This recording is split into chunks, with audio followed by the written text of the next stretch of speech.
Got a little surprise. I was doing a solo thing, but I got a phone call from a friend of mine, somebody who I have known since day one. We actually did a charity show way back.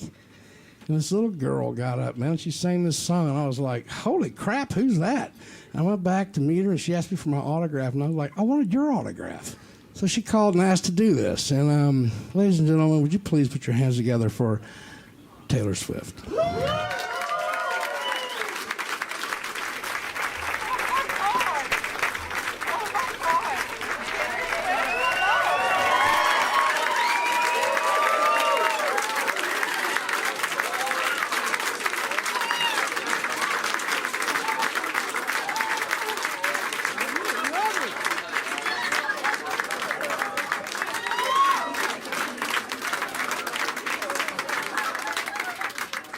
Oh, hi. Hi. How's this going? It's picking up considerably. It's amazing. In 2004, I was Senior Vice President of Promotion and Artist Development for DreamWorks, MCA Records, and Mercury. And the first time I ever met Taylor Swift was November 2nd. She came into Universal, and we had a great first visit. And she said, hey, why don't you come and see me on Thursday night? I'm playing at the Bluebird. This was the place where I played in a writer's night when I was 14 years old, and the guy right in front of me was sitting literally right in front of me 13 years ago and gave me a record deal.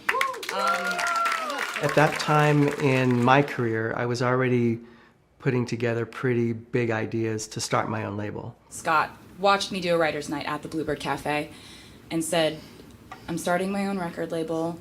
I don't really know what I'm going to call it yet. I don't really have a building or a name or like anything concrete, but all I know is that I want you to write your own songs, and I never want you to be pitched anyone else's songs.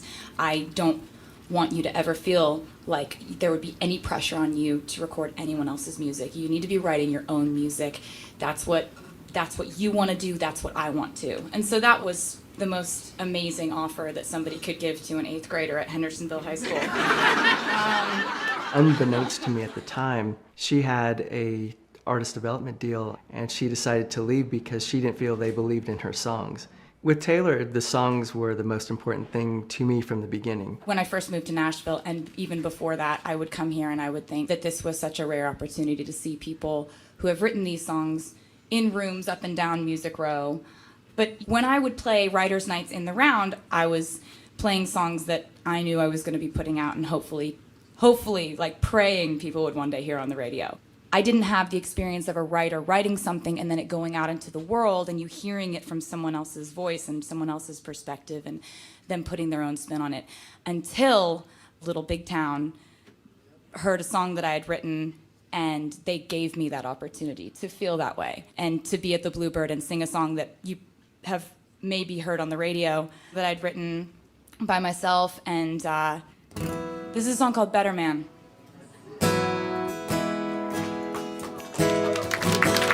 The day before, she called me, she said, hey, what are you doing tomorrow night? I said, well, what are we doing tomorrow night?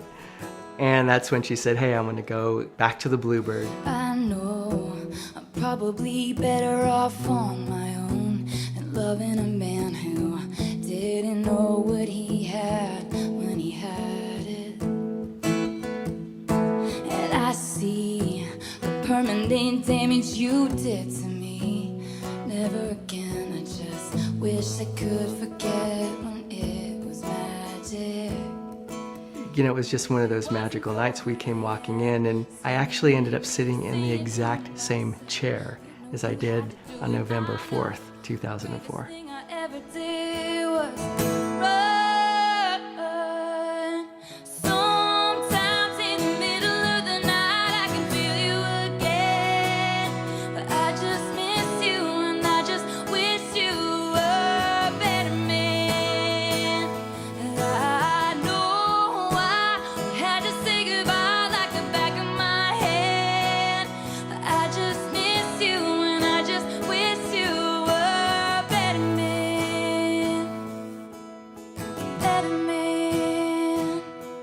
Seeing her perform Better Man and being this close to it And knowing the backstory of that song and how much it meant to her, you know, she very much intended to have that moment for that song at the Bluebird.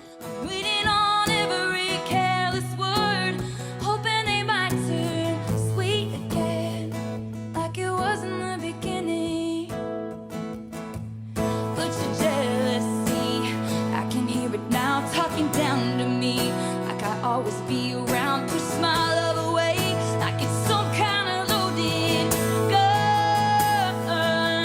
No, you never thought I'd run.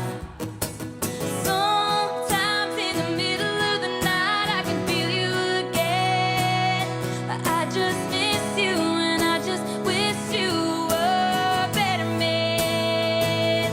I know I had to say goodbye like the back of my head, but I just miss you and I just wish you were a better man, better man. She could go from being this bubbly little 14-year-old to really sophisticated in the flip of a switch. A lot of the writers that we signed today, a lot of the young artists couldn't do that.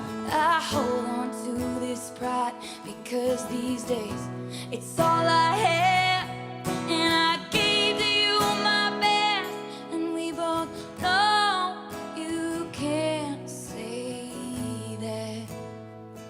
You can't say that. No, you can't say that. I wish you were a better man. I wonder what we would have become if you were a better man. It's not that hard, honestly, when you have 10,000 people and you can play off of that energy. To create the energy is completely different. You would have been the one if you were a better man.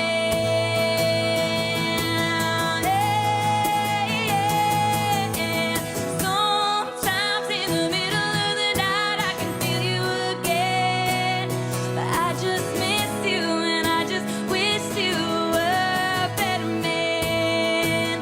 I know I had to say goodbye like the back of my head. I just miss you and I just wish you were a better man, a better man. We might still be in love, you were a better man. You would have been the one if you were a better man.